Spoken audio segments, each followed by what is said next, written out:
Leandro Paulsen, revisor desse processo, digníssimo desembargador federal João Pedro Gebran Neto, relator desse processo, digníssimo desembargador federal Vitor Luiz dos Santos Laus, decano desta turma, servidores, saúdo aos advogados presentes, e muito me alegra ver aqui dois professores de quem eu tive a sorte e o prazer de ter sido aluno ainda na década de 80, na Faculdade de Direito da nossa querida Universidade Federal do Paraná. O professor Manuel Caetano Ferreira Filho, na disciplina de Processo Civil, e o professor René Ariel Dotti, na disciplina de Direito Penal. O professor Dotti, inclusive, que me dará a honra de dividir a tribuna nessa sessão.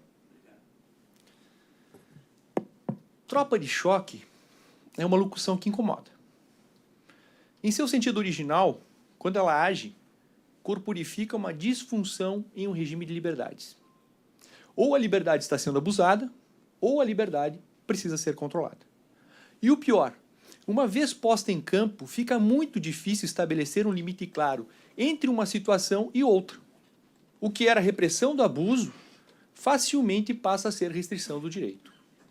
Mas há também uma segunda acepção, que atemoriza ainda mais a democracia porque mais insidiosa. São as tropas de choque que se formam no parlamento como instrumento de supressão do diálogo e imposição da força como fonte de decisão.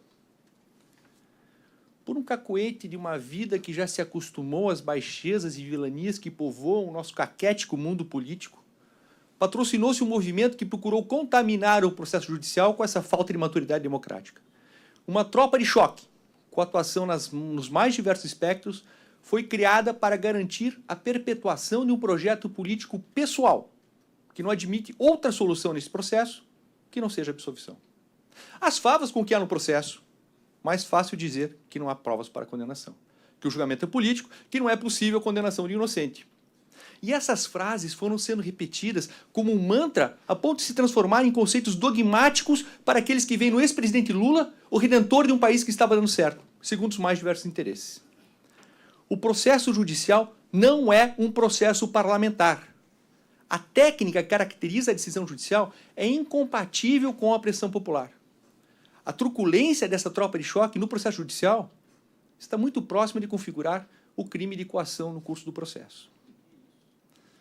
Mas o que mais me surpreende e me entristece é ver uma comunidade acadêmica entorpecida por um sebastianismo primário, abrir mão de quaisquer pudores e se dispor a fazer coro a esse movimento manipulatório de intimidação de um dos pilares do Estado Democrático de Direito.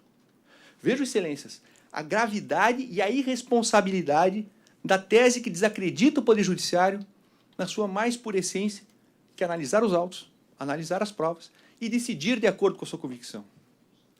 Nós estamos falando aqui em um Poder Judiciário construído nas luzes da Constituição de 1988. Os desembargadores federais responsáveis por esse julgamento, assim como os procuradores regionais da República que atuam junto a essa turma, assumimos nossos cargos dentro dos processos legítimos de recrutamento sem qualquer vínculo com governos ou partidos políticos. E aqui, ninguém tem menos de 20 anos de história de atuação na Justiça Federal. E mais, a tentativa de assemelhar, sob qualquer ótica, este julgamento a um julgamento político ofende não só a mim e a vossas excelências, mas especialmente aqueles tantos que efetivamente foram vítimas de um processo político, de um jogo de cartas marcadas, conduzidos por títeres de governos de plantão preocupados apenas em reprimir o pensar diferente. Não é só ignorância de história, é desrespeito mesmo. Se esta corte absolver o ex-presidente Lula, a justiça será feita. Se esta corte decidir manter a condenação do ex-presidente Lula, a justiça também será feita, porque cabe a vossas excelências, e somente a vossas excelências, a responsabilidade constitucional de julgar esse processo em segunda instância, e para um Estado democrático de direito, não há justiça fora da ordem constitucional. Vamos ao processo, que é mais um dos processos envolvidos no âmbito da Operação Lava Jato.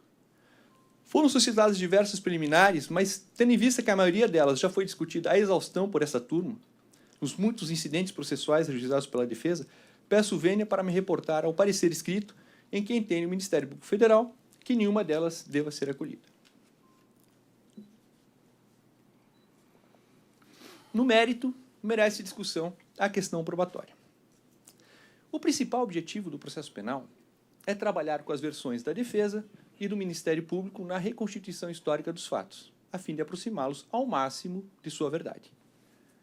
A história desse processo começa em 1º de abril de 2005, quando Marisa Letícia, falecida esposa do ex-presidente Lula, adquiriu junto à Bancop um apartamento no residencial Mar Cantábrico, no Guarujá.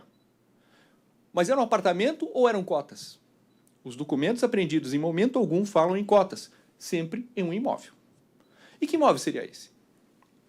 Na residência do ex-presidente Lula foram apreendidos 2 contratos, um assinado e outro não. O assinado dizia respeito à unidade 141, o não assinado mencionava a unidade 174. Então, o duplex, que com a transferência do empreendimento à OS, passou a ser o triplex, que é o objeto desse processo. Na sede da Bancop, a cooperativa dos bancários que estava tocando empreendimento, foi apreendida uma proposta de adesão sujeita à aprovação, assinada por Marisa Letícia em 12 de abril de 2005.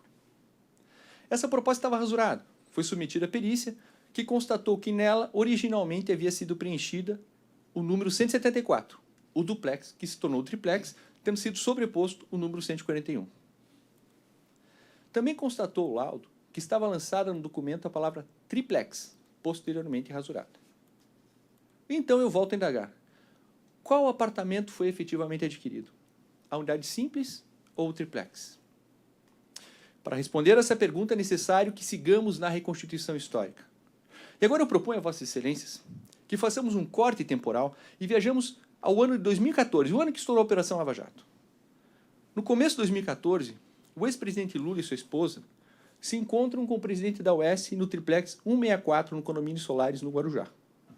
Em agosto de 2014, uma nova visita ao apartamento é feita. Desta vez, apenas Marisa Letícia e o filho do casal, Fábio, são acompanhados pelo presidente da UES. A partir da primeira visita, diversas reformas são feitas. Uma cozinha instalada e alguns eletrodomésticos são adquiridos, em um valor que se aproximou de R$1.300.000. Quanto a esses encontros e a customização do apartamento, não há dúvida probatória. Inúmeras notas fiscais, depoimentos dos funcionários envolvidos com as reformas e mensagens trocadas nos celulares apreendidos dos executivos da UES demonstram que o imóvel estava sendo preparado pela UES para entrega à família do ex-presidente Lula. Mas vamos abstrair a Operação Lava Jato. Causa estranheza que o presidente de uma das maiores empreiteiras do país faça às vezes de mestre de cerimônias, ou, segundo a tese da defesa, de corretor de imóveis, na apresentação de um apartamento a um ex-presidente da República. Essa promiscuidade entre o mundo político e o mundo empresarial é rechaçada na maior parte dos países porque nunca é inocente. No Brasil, uma cultura retrógrada, contaminada por séculos de compadrio entre o poder econômico e o poder político, torna aceitável essa intimidade absolutamente artificial, porque baseada apenas no toma lá da cá. Mas antes de tentar entender o relacionamento do ex-presidente com executivos da OS, é preciso esclarecer por quê que entre os 2 possíveis apartamentos que a prova documental indicava, a investigação demonstrou que houve a opção pelo triplex, deixando-se de lado a unidade simples. No segundo semestre de 2009, o empreendimento foi transferido da Bancop para a construtora OS e mudou de nome de Residencial Cantábrico para Condomínios Solares. Foi aberto o prazo de 30 dias para os adquirentes da Bancop ou desistirem da compra e receberem os valores já pagos, ou assinar um novo contrato, agora com a OS. Até 2014, apesar de já terem sido pagas 50 das 70 parcelas, no valor próximo de R$180 mil, Marisa Letícia não havia feito nem uma coisa nem outra. O apartamento 141 foi vendido para um terceiro, pela OS, em agosto de 2014. Já o triplex nunca foi posto à venda. Perícia realizada sobre equipamentos de informática apreendidos na Bancop demonstra que a unidade 174, que depois viria a ser a 164, era uma vaga reservada. O único apartamento que tinha essa anotação. Documentos apreendidos na OS indicam a mesma reserva. Além disso, diversos depoimentos testemunhais confirmam que o apartamento nunca foi posto à venda. E dentro desse quadro não é possível deixar de considerar uma reportagem do jornal O Globo, de 2010, que traz a notícia de propriedade pelo casal Lula-Marisa Letícia de uma cobertura triplex no residencial Mar Cantábrico. O mais interessante dessa reportagem é o trecho que diz, aspas, procurada, a presidência confirmou que Lula continua proprietário do imóvel, fecha aspas. Para alguns, trata-se de uma manobra premonitória da mídia conservadora. Eu prefiro acreditar em pura e simples notícia relevante para os fins desse processo. E a OAS? Qual a relação que ela tem com o caso?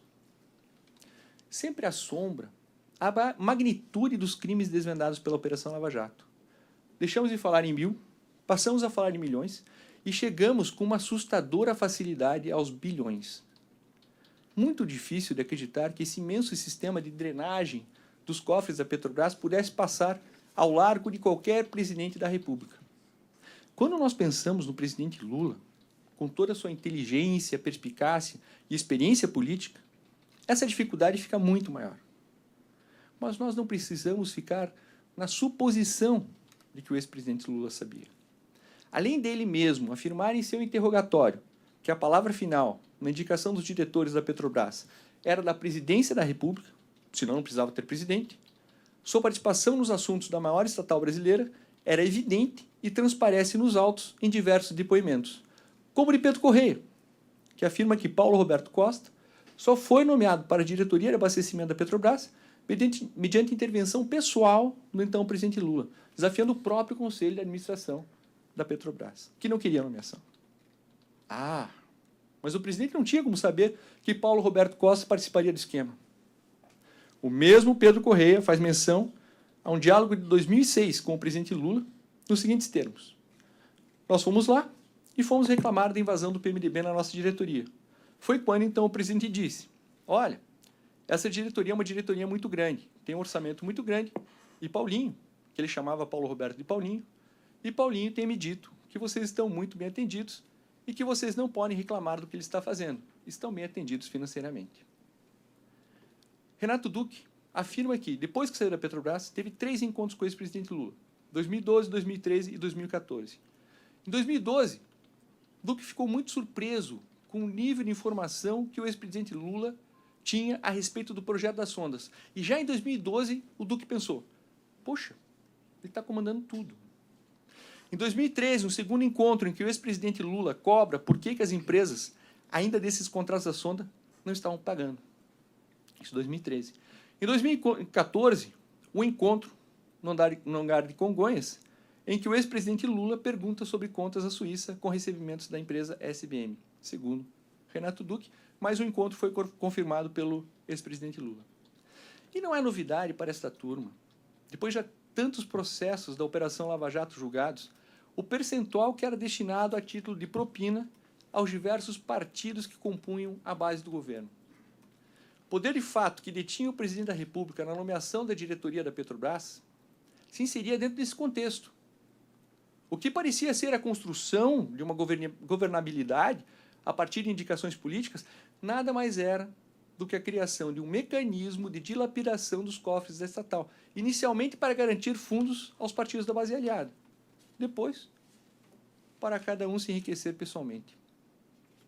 Os diretores, ao serem nomeados, assumiam seus cargos com uma cláusula de corrupção vinculada ao partido responsável por sua nomeação. Lembro aqui do caso de Nestor Cerveró, que ocupava a diretoria da área internacional, por indicação do PT. O PMDB reivindicou essa diretoria ou uma mensalidade de $700 mil, segundo as declarações do próprio Cerveró. Nestor Cerveró foi obrigado a sair, mas ganhou a diretoria da BR Distribuidora em gratidão por ter resolvido o problema de uma dívida de 50 milhões que o Partido dos Trabalhadores tinha com o Banco Chaim. Dívida da qual José Carlos Mulay era o fiador. Como é que essa dívida foi resolvida? A Chaim Óleo e Gás foi contratada para operar a sonda Vitória 10.000. Em troca, teve de perdoar a dívida do PT. De tudo isso, segundo se depreende do depoimento de Nestor Cerveró e de Fernando Soares Falcão, o ex-presidente Lula não só teve conhecimento, como efetiva e concreta participação. Então, o que nós temos até aqui? Um presidente da República que nomeia diretores de uma estatal que engendram, juntamente com o Clube das Empreiteiras, o maior esquema de corrupção da história do Brasil. Na parte das empreiteiras, um dos protagonistas é o então presidente da UES, que pessoalmente vai apresentar o triplex ao ex-presidente da República e sua família, comprometendo-se a entregar o imóvel, já com cozinha e eletrodomésticos, além das diversas reformas solicitadas. E a defesa não conseguiu apresentar qualquer elemento consistente que afastasse esse conjunto probatório. Teses diversivas, insistências preliminares, versões contraditórias e nada mais. Na obra clássica de Mittermeier, Tratada à Prova em Matéria Criminal, o mestre bávaro ensina que, se, depois das mais conscienciosas investigações, se vê surgirem tantas razões afirmativas, razões tão fortes e originadas da experiência cotidiana dos acontecimentos e dos atos humanos, se, além disto, tudo se fez para poder si mesmo acreditar na possibilidade do contrário, não há negá-lo. A impressão produzida em nós, por todas essas razões, é com segurança a certeza. Lamentavelmente, Lula se corrompeu. Embora a defesa insista no ato de ofício para a configuração do crime de corrupção, vale lembrar que esta questão já foi superada pelo Supremo Tribunal Federal no julgamento do Mensalão. Recentemente, o ministro Gugel de Faria, do STJ, no RHC 48400, decidiu no mesmo sentido. O crime de corrupção passiva é formal e prescinde da efetiva prática do ato de ofício, sendo incabível a alegação de que o ato do funcionário deveria ser individualizado e indubitavelmente ligado à vantagem recebida, uma vez que a mercancia da função pública se dá de modo difuso, através de uma pluralidade de atos de difícil individualização. Mas há mais prova nos autos. E essa prova vem através de um dos principais personagens da história que esse processo procurou reconstituir, José Aldemário Pinheiro, ou Léo Pinheiro. Léo Pinheiro esclarece que a OAS só assumiu o empreendimento no Guarujá porque João Vacari Neto fez um pedido pessoal em razão do imóvel do ex-presidente. E por isso, Léo Pinheiro foi orientado por Paulo Camoto e João Vacari Neto a manter reservado o triplex. O apartamento 141, esse podia ser negociado, como efetivamente foi. Há uma frase muito clara no interrogatório de Léo Pinheiro. O apartamento era do presidente Lula desde o dia que me passaram para estudar os empreendimentos da Bancop. Já foi me dito que era do presidente Lula e de sua família, que eu não comercializasse e tratasse aquilo como uma coisa de propriedade do presidente. E o apartamento só ficou o nome da UES porque foi essa a orientação que ele recebeu. De tudo isso, o ex-presidente Lula tinha ciência e controle.